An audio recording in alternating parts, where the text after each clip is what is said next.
Take a very sharp knife.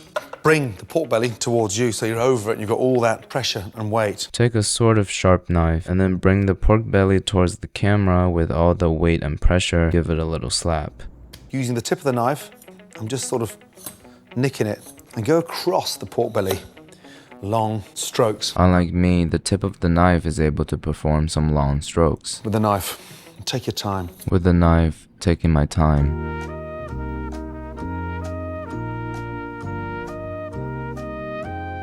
And then getting impatient. Turn it 180. Turn it 180. This time, what we're doing is just sort of cutting those nice little sort of diamonds. But as that starts roasting on top, it starts getting nice and crispy. Now we'll cut it across, making sure all the shapes are even and in the same size. Look at these shining so bright like diamonds in the sky. Take little handfuls of salt and just sort of rub it in. Take a handful of salt and just rub it in. Bend it over and in all those cracks. Bend it over and into the crack. Roasting tray.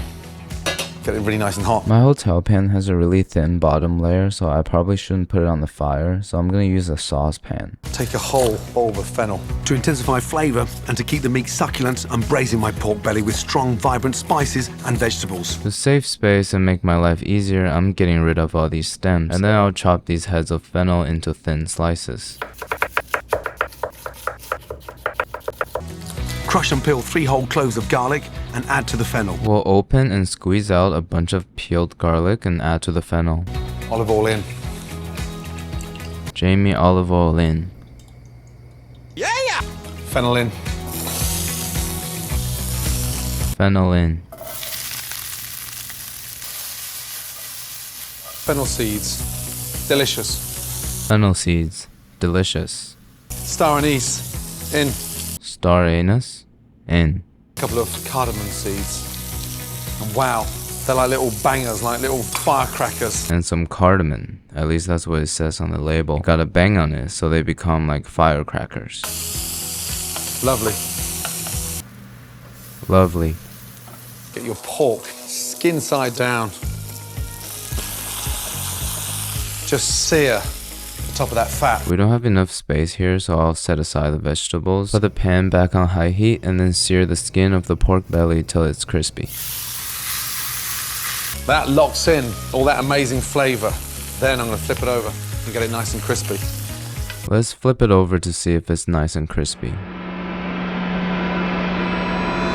Just in under 2 minutes, this piece of pork belly has contracted multiple strains of STDs. Whoa, that was nasty. We'll sear the other side a little bit and then we'll place it on top of the vegetables in the hotel pan. The minute that white wine hits that pan, you can just smell that light fragrance of the fennel. I ran out of white wine, so we're gonna use this mysterious cooking wine from China. Now the stock goes in just underneath the skin. After we scrape off the fond, we'll make our high quality homemade chicken stock. The secret to this stock is that I took fresh chicken bones and aromatic vegetables and simmered it for hours to release their full flavor.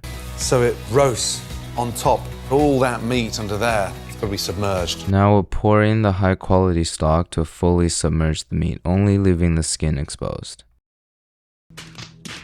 I wonder if we can get away with this amount of liquid. Because what happens in the oven, the top goes crispy as anything, and the stock reduces and braises at the same time. I want my top to be crispy as anything too, so I'll substitute the stock with some hot water. Also, this is not mold. I don't know what happened here.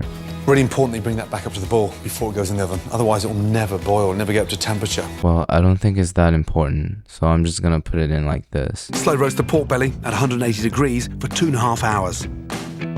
Slow roast the pork belly at 325 degrees for 3 hours. Now is the perfect time to update you on the bug situation in my apartment. Okay, as I'm editing this, I realized there's a fly in my house. Look.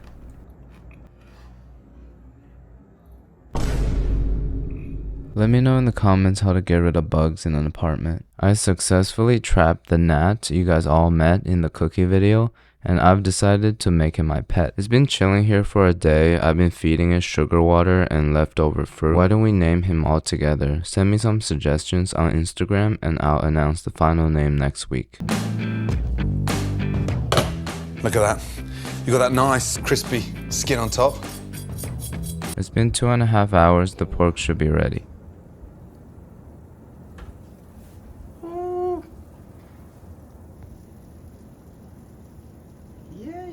can see how much of the stock has evaporated. Put that onto the board. Just as Gordon describes, the top got really crispy and the stock reduced and braised the rest of it. Let's give it a sound check. To make a delicious rustic sauce, first get rid of the excess fat. So now we're gonna turn the braising liquid into a sauce. We're gonna first remove the pork belly onto a cutting board and then remove the fat that's floating on top. Take a couple of slices of bread. It's like a perfect sponge because you just lay that on top and drag it. The piece of bread is gonna act like a perfect sponge to soak up all the fat, which is crazy because I've been eating a lot of bread lately and none of them soaked up any fat on the surface of meat. A nice teaspoon of mustard. Whisk that in. And then simply simmer for a few minutes before pouring into a serving jug. So he just heated it up and whisked in some mustard. I don't feel like going to the stove again, so I'm just gonna lick my fork in some mustard right here. So I think Gordon used mustard for the sauce for mostly two reasons. First,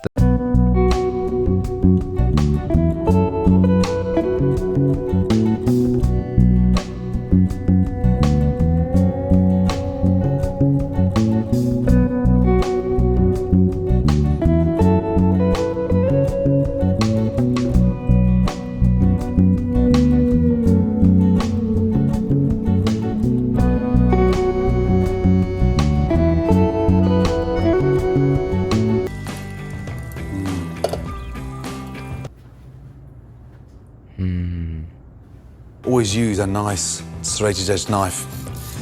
You can hear that.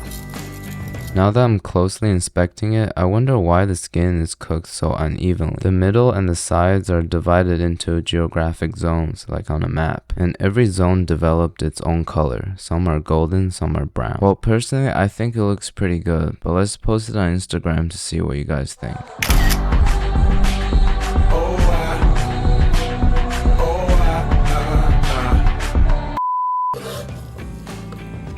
That is amazing. Incredibly tender. I just love the sound of the knife scraping against the crispy pork belly. What an amazing way to cook a very cheap cut of meat. What an amazing way for me to mess up such a nice cut of meat. Now let's split it open and inspect its juiciness.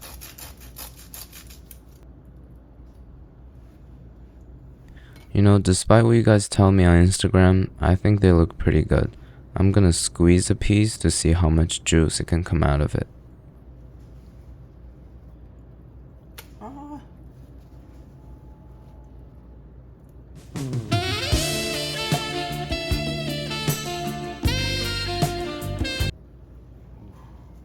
Now we'll cut a strip out of it, put it on a plate, pour sauce under it, and finally garnish on top with some dill. I feel like it looks much better now that it's in a small piece. Now let's cut a piece, taste it, and rate it 1 through 10. I tried to chew it with my mouth open to emphasize the crispiness, so I apologize for the drippage in advance.